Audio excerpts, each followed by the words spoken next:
Imagine living in a world that feels like it is literally being torn in half. And I don't just mean political disagreements or a bad news cycle. Right. I mean the actual fabric of reality seems to be ripping apart. On one side, you have the comfort of these deep, ancient traditions, structures that have told you exactly who you are, who your father was, and where you belong for centuries. And on the other side, Radical, terrifying transformation. yeah, it's the definition of an identity crisis. Exactly. You've got new money flooding the system, new religions popping up and challenging the old ones, new ideas about the solar system. It's the 16th century, and Europe is going through what we might call a collective nervous breakdown. It really is a perfect storm of anxiety. We tend to look back at the Renaissance and the Reformation and think of them as these golden eras of progress. We see the art, we see the theology. Right. But for the average person walking down the street, it was terrifying. You have this violent clash between a rigid old world and a totally chaotic new one. It's like the ground was shifting beneath everyone's feet. And that's what we're digging into today for you. We're doing a deep dive into the historical analysis of tradition and transformation in 16th century Europe. Specifically, looking at AP European History Topic 2.6. Yeah, and the mission here isn't just to memorize dates. It's to help you understand how people navigated this chaos. Because when society feels unstable, people don't usually say, oh, great, let's embrace the uncertainty. Definitely not. They usually clamp down, they look for order, they look for rules. They really do. And the sources we're looking at today frame the struggle around what's called the triple hierarchy. Class, religion, and gender. The big three. The argument is that anxiety about changes in these three areas led to some pretty intense reactions. Everything from shaming parades in the streets to the absolute tragedy of the witch trials. So let's unpack that. Because if we want to understand the 16th century, we have to understand the rules of the game.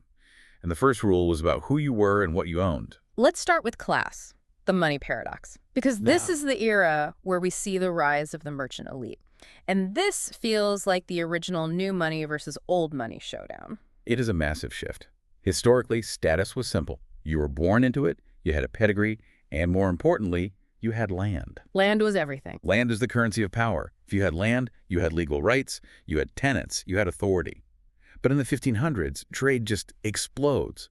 You suddenly have merchants in cities, people who weren't born noble amassing fortunes that actually rivaled the old nobility. I love this tension. You've got these merchants who have liquid wealth, cash, ships, silks, spices. They are objectively rich, but the analysis makes a really interesting point. Having money didn't make you elite. Not really. No, it didn't. And that's the class ceiling of the 16th century. You could be incredibly rich, but without land, you were still essentially a second-class citizen in the eyes of the power structure. Right. It was about legitimacy. Land wasn't just an asset. It was a badge that said, I belong here. My family belongs here. There's a great example of this regarding the English Parliament. I think this illustrates it perfectly for anyone trying to picture it. Oh, yeah. It's the structural proof of the hierarchy. Look at how the English Parliament was organized. You had the House of Lords and the House of Commons. The House of Lords was exclusively for the landed nobility and high clergy. The VIP club. Exactly. You had to have the title and the estate to get in. And the House of Commons. That was for everyone else. And everyone else included these massively wealthy merchants. It didn't matter if your fortune was double that of a duke. If you didn't have the ancestral estate and the title, you were sitting in the Commons. So land was still the ultimate power token. It's like showing up to an exclusive gala in a brand new Ferrari, but being told you have to park in the general lot because your name isn't on the founding members' plaque. That's a great analogy. And this created a lot of social friction. These merchants wanted in. They didn't just want to be rich, they wanted to be powerful. So they started buying land. Buying land, trying to marry into noble families, and the nobility. They circled the wagons. They wanted to keep the gate closed to preserve their own status. But class wasn't the only gatekeeper. We have to talk about the second tier of that hierarchy, religion. In the modern world, we think of religion mostly as a private belief system. You do you, I do me. But in the 16th century, it was your political ID card. Absolutely. Private belief wasn't really a concept that applied to the state. Aligning with the state, religion wasn't optional. It was mandatory for social survival. Leaders used religious uniformity to keep control. One king, one law, one faith. That was the logic. If everyone believes the same thing, they're easier to govern. And if they don't? Well, then you get violence, civil war, Look at Catherine de' Medici in France. She's infamous for the St. Bartholomew's Day massacre, right? Right, she sanctioned the slaughter of thousands of French Protestants, the Huguenots. Now, history often paints her as this wicked, fanatical villain, and it was a horrific event. But we have to look at the why. Was she just a theological zealot? Probably not. It was for political stability. So she wasn't necessarily losing sleep over their theology. She was losing sleep over the fact that they were a threat to the crown. Exactly. The Huguenots were becoming a state within a state. They had their own fortified towns, their own armies. For Catherine, eliminating them was a way to consolidate power. Religious difference was a direct threat to national security. It really emphasizes how dangerous it was to be an outsider. The sources also point to the systematic marginalization of Jews during this period as another example. Yes, they were often pushed to the absolute bottom of this hierarchy. They were the ultimate outsider, expelled from countries, forced into ghettos, or made to practice in secret. So when we talk about this triple hierarchy to you guys listening, remember that your standing depended on owning land and praying to the right God. If you missed either of those, you were incredibly vulnerable. Which brings us to the third and perhaps most rigid tier of the hierarchy. Gender. This is where we see some of the most fascinating and frustrating debates of the era. The historians refer to this as the querelle des femmes, which translates to the woman question. It sounds very sophisticated in French, doesn't it? It does, but when you dig into it, it's basically a bunch of male intellectuals arguing about whether women are human beings capable of rational thought. Harsh, but accurate. The woman question was a literary and intellectual debate about the nature of women. And you had two very clear sides. On one side, you had the patriarchal view. This was rooted in ancient philosophy and theology. They cited Aristotle. Aristotle. What was his take on this? He famously called women unfinished men. Unfinished men. That is quite a bold scientific claim. It was the consensus. The idea was that women were biologically colder and wetter than men, which made them less rational and more emotional. They were imperfect versions of the male form. And they backed this up with the Bible, specifically the story of Eve. Eve and the apple. Right. The argument was that Eve was deceived by the serpent first. This proved that women were naturally more gullible, more prone to sin, and weaker in the face of temptation. Therefore, for their own good, they needed men to control them. But there was pushback, right? This wasn't just a one-sided lecture. No, there was a reformist view. They argued that if women appeared less competent, it wasn't biology, it was a lack of education. They said, you don't let women learn, and then you say they aren't smart. Makes sense. And they had a pretty powerful card to play in this argument, Queen Elizabeth I. The ultimate counter-argument. It's hard to say women are incapable of leadership when one of the most powerful monarchs in Europe is a woman. Exactly. She ruled like a boss, as we might say. She navigated wars, religious conflict, and economic crises better than most kings. She proved female leadership was possible. But, And this is a big but, her success didn't necessarily trickle down to the average woman. that's a nuance I found really interesting in the deep dive sources. We assume that strict gender roles applied to everyone equally, but the evidence suggests it was actually stricter for the rich. It's counterintuitive, isn't it? Yeah. We think money buys freedom. But in the 16th century, if you were in the nobility or the urban elite, your role as a woman was largely decorative and reproductive. You were there to secure a dynastic alliance. Just a vessel for the family line. Yeah, your work was invisible. But if you go to the rural areas, to the peasant class, It was totally different. A farm doesn't care about gender roles. It cares about survival. Rural households were complementary economic units. meaning everyone had to pull their weight. Exactly. Men plowed, sure. But women managed the dairy, the poultry, the brewing, the spinning. These weren't hobbies. They were essential for survival. If the woman stopped working, the family starved. Wow. So a peasant woman had a visible, recognized economic value that a noble woman often didn't. She had leverage. That is fascinating. So the glass ceiling was actually lower the higher up you went in society. Now, we have to connect this back to religion, because the Reformation shook things up for women, too, and not necessarily for the better. This is one of those be careful what you wish for moments. The Protestant Reformation changed everything. In the Catholic tradition, you had convents. Right, nuns. And while nuns were under male authority ultimately, the convent itself was a female space. Women could be leaders, administrators, artists, musicians. It was a career path of sorts outside of marriage. You could be an abbess and run a major landholding institution. And Protestantism? Protestantism abolished convents. Martin Luther and John Calvin emphasized the family as the center of religious life. So the ideal for a woman became narrowly focused: be an obedient wife and mother. So that alternative path was just gone. Effectively closed off in Protestant territories, yes. The life of the mind or the spirit within a community of women was no longer an option. That feels like a significant loss of autonomy. But there was an exception, right? The Anabaptists. The Anabaptists were the radicals of the Reformation. They were the outliers. They actually allowed women to preach and hold positions of authority. That must have been incredibly shocking to mainstream society. It was scandalous. It was viewed as anarchy, and it came with a heavy price. The records show a grim statistic. Nearly 1/3 of the Anabaptist martyrs executed during this period were women.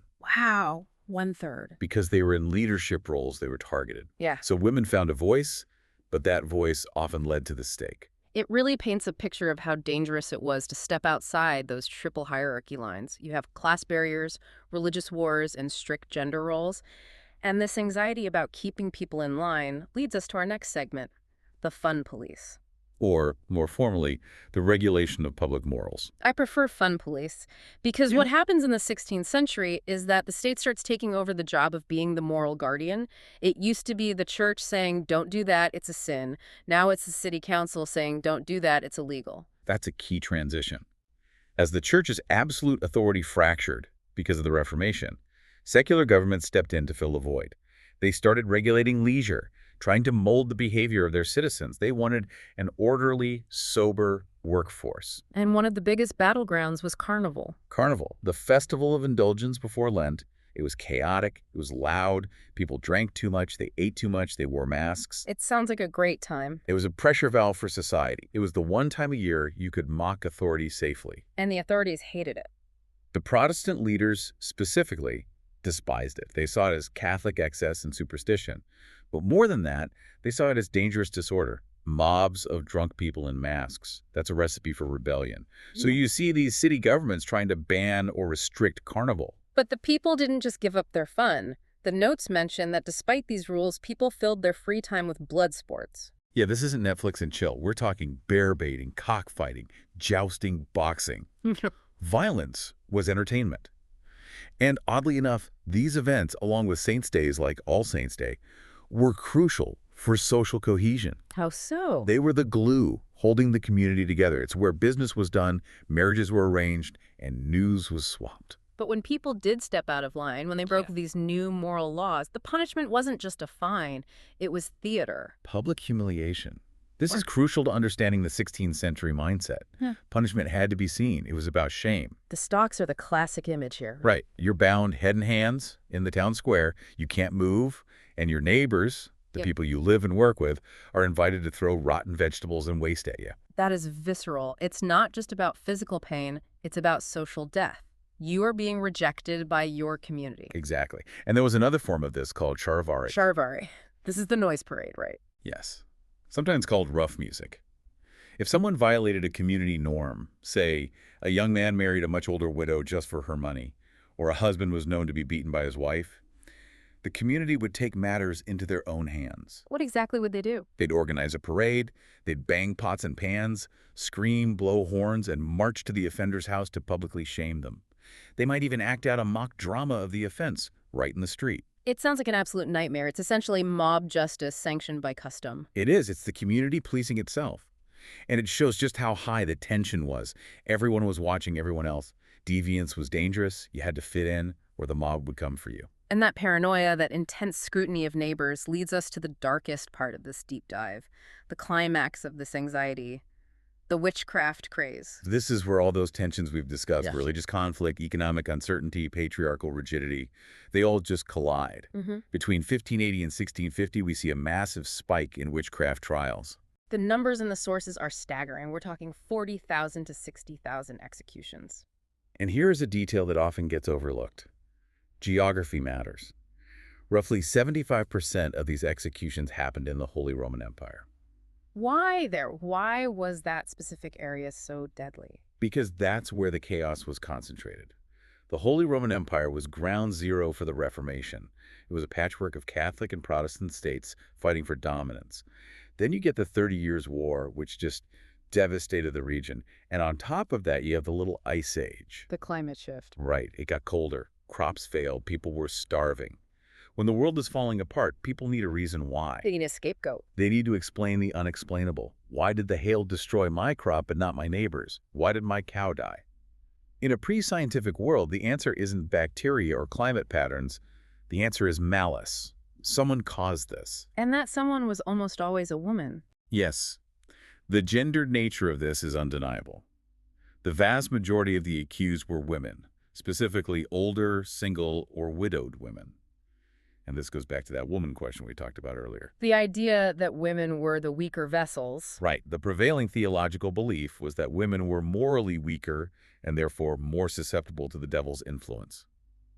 If Satan is looking for a recruit to do his dirty work, he's going to target the one who, according to their worldview, is easier to trick. It's just tragic. It was a mechanism to regain control. You kill the witch, you stop the storm, you purge the evil, you save the community. It was a desperate attempt to impose order on a chaotic universe.